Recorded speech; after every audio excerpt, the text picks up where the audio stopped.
Hey everyone, welcome to part 5 on our series of understanding convergence of infinite sums. Today we're going to be talking about the last test in our series convergence tests, the alternating series test. This is an important one to talk about because for the last 4 or 5 parts, we've been focusing on positive series only. This time we're going to look at when a series can change in sign.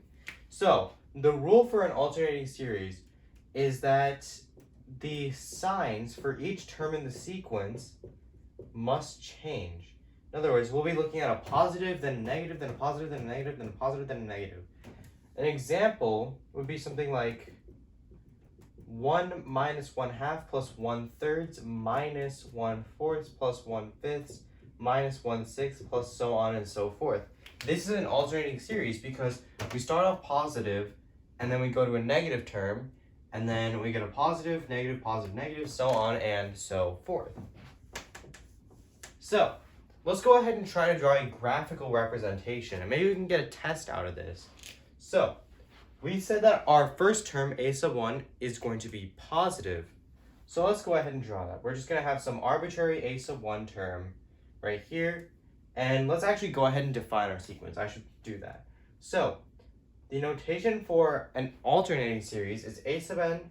Since our first term is positive, this is going to be negative 1 to the n plus 1.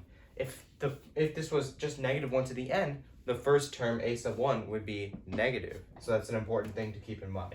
This is negative 1 to the n plus 1 times some sequence b sub n.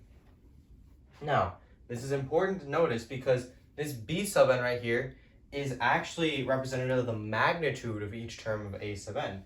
This negative 1 to the n plus 1 is just a sign flipper. So we can just say that b sub n, this is the absolute value of a sub n, and this is going to be important later. So let's move back to this graphical representation. This is our first term, a sub 1. Then let's go ahead and make the next term negative, but the y value in absolute value is going to be a little bit less. So it'll look something like this. So this is our a sub 2, and then our y value is going to be even smaller. So it'll be like a sub 3 for here, then a sub 4, then so on, so forth. And eventually, we're just going to get a bunch of alternating terms that get closer and closer to 0. Now, let's go ahead, and I'm going to use a different color here to represent the sums, the partial sums for all of these terms. So if you notice, each of these decreased in magnitude. There we go. Each of these decreased in magnitude, and we had an alternating series that approached 0 when we focused on the sequence. So now let's go ahead and take a look at the sum. So this is our first partial sum right here. That's just equal to the sequence because we're only adding one term. And then let's go ahead and add this term, a sub 2. Notice we're adding a positive to a negative, but the negative has a smaller magnitude than the positive. So this will still be positive, but it'll just be like around here. So this is s sub 2. And then we're adding on a sub 3. So this is going to be our s sub 3 partial sum. And then we're adding another negative here. So it's going to be like here, s sub 4. And then we have s sub 5. And then just so on and so forth. And if you notice, we're just going to have a bunch of we're just going to be adding on decimal places just infinitely far away. That's what this looks like. So as a result, you can see that we're just going to get this value as s sub infinity, which is pretty much just equal to the sum of the infinite series. So that's how you can tell that this series converged. It reached a finite value. What if it didn't converge though? Let's take a look here. So for it to not converge, let's change some things here. Let's say that this series increased in magnitude. So if we had that, we would have an a sub 2 down here and then an a sub 3 all the way up here. And then it would kind of just go on forever and ever, reaching lengths that aren't even available on this whiteboard. We would reach negative infinity, diverging. So that's pretty much one of the fundamental rules. And the other rule is that it must approach 0. If it was decreasing and it reached 1, it would be like 1, -1, 1, -1, 1, -1. It would just keep going on forever and ever, we won't know what it'll converge to, so we can't exactly say it converged to a certain value. We'll have to say it just diverged. So let's go ahead and write out the rules for the alternating series test. So if the series for a sub n converges, then these two conditions will be fulfilled. That is a terrible looking line. All right, then these two conditions will be fulfilled.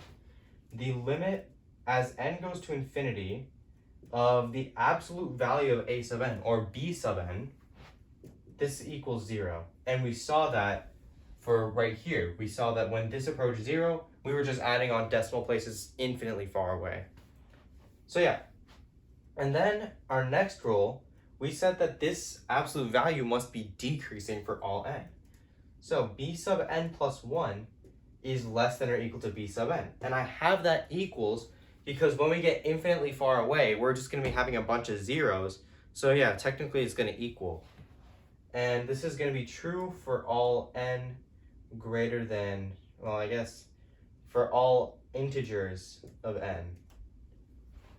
So yeah, that brings us to another important thing to mention. We now have a sub n converging, but there are now actually two types of convergence presented. Because, take a look here. Remember that some positive series, they diverge, right? But what if you threw a -1 to the n on top of it? Then it might converge, just based on how easy these conditions are to fulfill.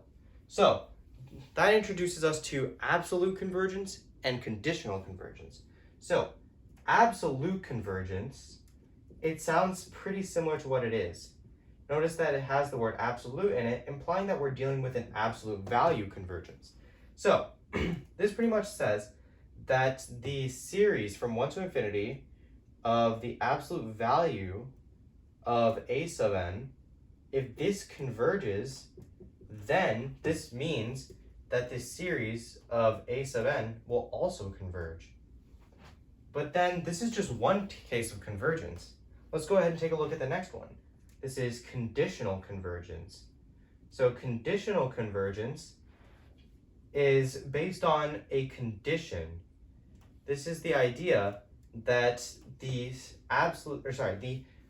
series from 1 to infinity of a sub n, this converges, but this absolute value actually diverges. And you'll see an example of that where we deal with conditional convergence. The actual alternating series converges, but the absolute value does not. And lastly, we just have divergence. And this is an important point to make because there is no such thing as conditional divergence. If the alternating series itself diverges, then the actual absolute value sum will also diverge. That's just a guarantee.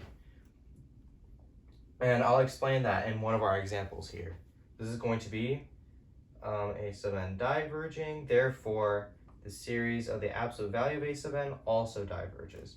All right, so those are the things that we need to know about the alternating series test. Let's go ahead and start applying them. So if you notice here, on our first example, we have the series from 1 to infinity of -1 to the n plus 1 divided by n. Seems a little bit familiar, but we're going to address that familiarity later. So if you notice, we have a -1 to the n plus 1. This is effectively just this times 1, and this is divided by n. So our absolute value term b sub n, this is going to just be 1 over n. And let's go ahead and check our two conditions. This is the limit as n goes to infinity of b sub n. That's just 1 over infinity, and that's 0. And then let's go ahead and check our next condition. So b sub n plus 1, that's just plugging in n plus 1 for whenever we see an n. That's going to be 1 over n plus 1, and this must be less than 1 over n. Well, n plus 1 is a greater denominator than n. A greater denominator means a smaller overall value. So therefore, this inequality is true for all integers n, except for all positive integers, I must say. Because if you had a -2, then this inequality would not be true. No, actually, no, never mind. It would be true, I believe. Yeah.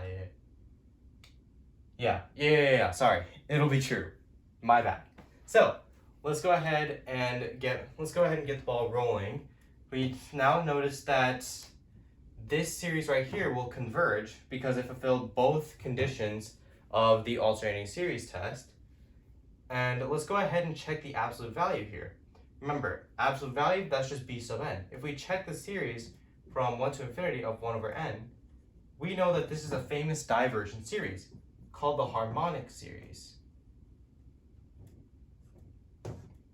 And so since the absolute value diverge, but the alternating series converge, this converges conditionally. And we should cite both tests here. This is the alternating series test and harmonic series. So that's it for the first example. Moving on to the second example. We have the series negative 1 to the n times 3n divided by 4n plus 1. Let's go ahead and clarify what our b sub n is here. Our b sub n is a little bit easier to notice because we can just take out the negative 1 to the n, and then we'll see that our b sub n is 3n over 4n plus 1. And you can kind of tell straight away that the limit as n goes to infinity of b sub n, that's just 3/4 based on n behavior of rational functions. This is 3/4, and we all know that 3/4 is not 0. So therefore, that is a condition immediately violated for a sub n converging. And we can also just even check if if a sub n plus 1 is less than or equal to a sub n. But that's not even necessary. We saw that the limit doesn't equal 0. So we say that this diverges. And let's go ahead and get back to what I said about this right here. So we said that if the alternating series diverges, then the absolute value of the alternating series will also diverge. If we got rid of this negative 1 to the n right here, just treat it as the absolute value, which is 3n over 4n plus 1, as we get infinitely far in terms of n, then we would just be adding on a bunch of 3/4. And that's going to make us reach infinity. So this diverges, just in both manners. All right, now we move on to the last example here. So we have the series from 1 to infinity of 2 to the n cosine pi n divided by 2n factorial. Seems a little bit weird, right? You don't see any negative 1 to the n, negative 1 to the n plus 1. You don't see any of that. But there is a bit of a clue here, and that's in this cosine pi n. So if I were to draw the unit circle, I'll just draw it right here.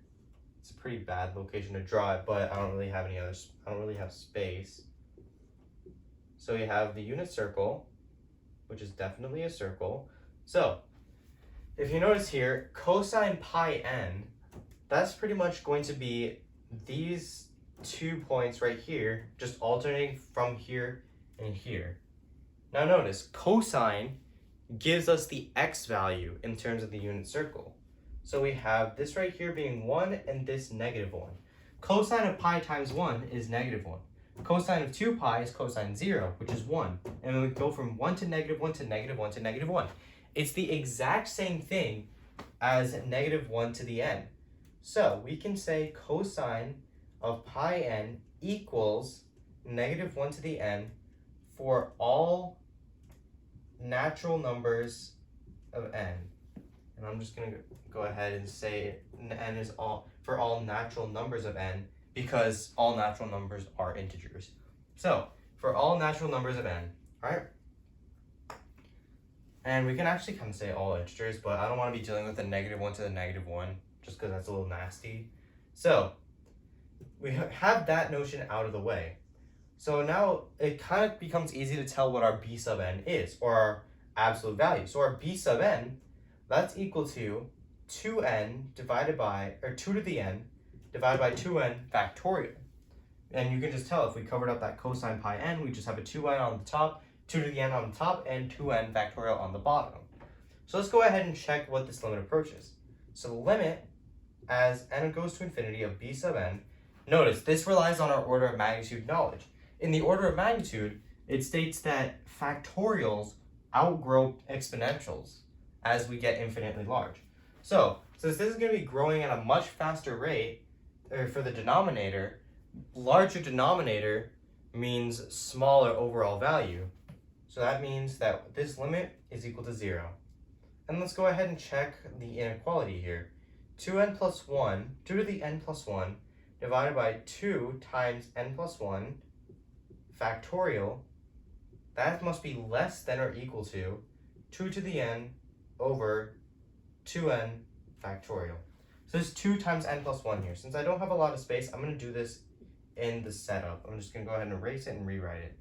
So 2 times n plus 1, distributing that, that's going to give us 2n plus 2 here.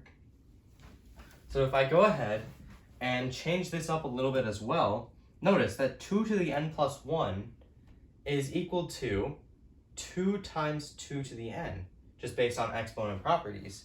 So since we have that, we have a 2 to the n in both sides. So let's just go ahead and cancel that out. So as a result, we get 2 over 2n plus 2 factorial is less than or equal to 1 over 2n factorial. Let's go ahead and multiply both sides by 2n plus 2 factorial.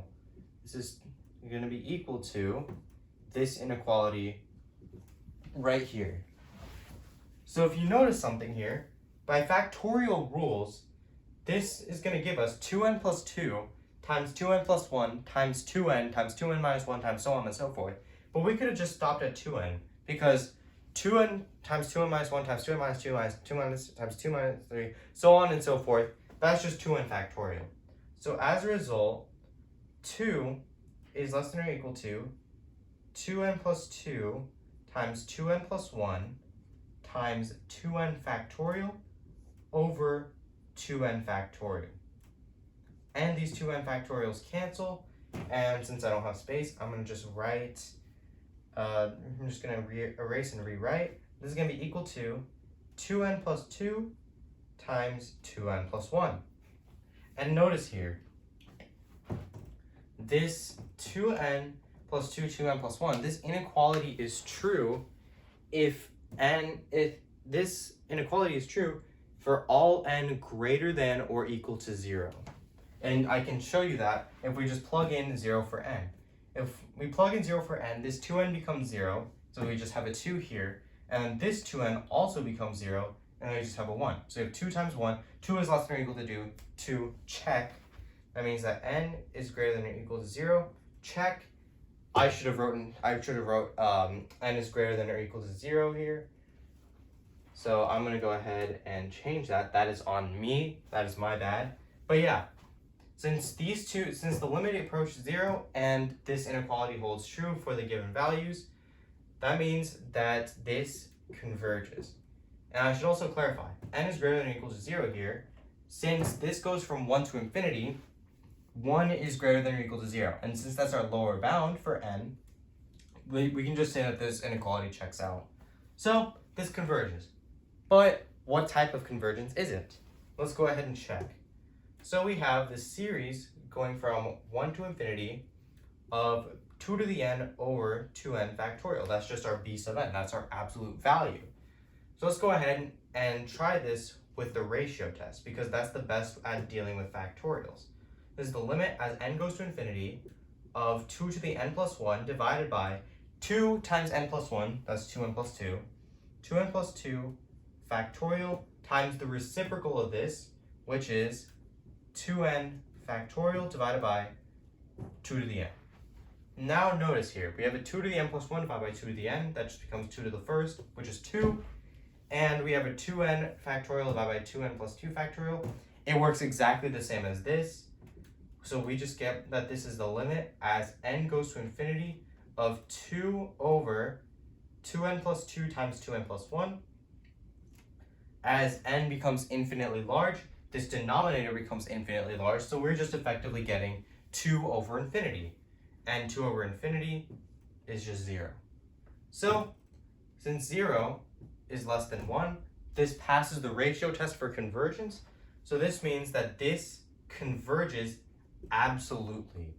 And this is by the two tests, alternating series test and the ratio test. And that's it. those are our three examples, one of which converged conditionally, and this is actually known as the alternating harmonic series, which converges conditionally. This series diverged, and this series converged absolutely. There are more examples that you'll encounter out there, but hopefully these three examples give you a good idea of what to expect when testing for absolute convergence. And that's actually it for all of our series convergence tests. Our last and next part for understanding series convergence, that's going to be focused on error calculations. In other words, we're going to be focusing on how we can take partial sums and estimate the value of the infinite sum. And all of them will converge, don't worry. So yeah, with that concludes this part, and I hope to see you in future parts.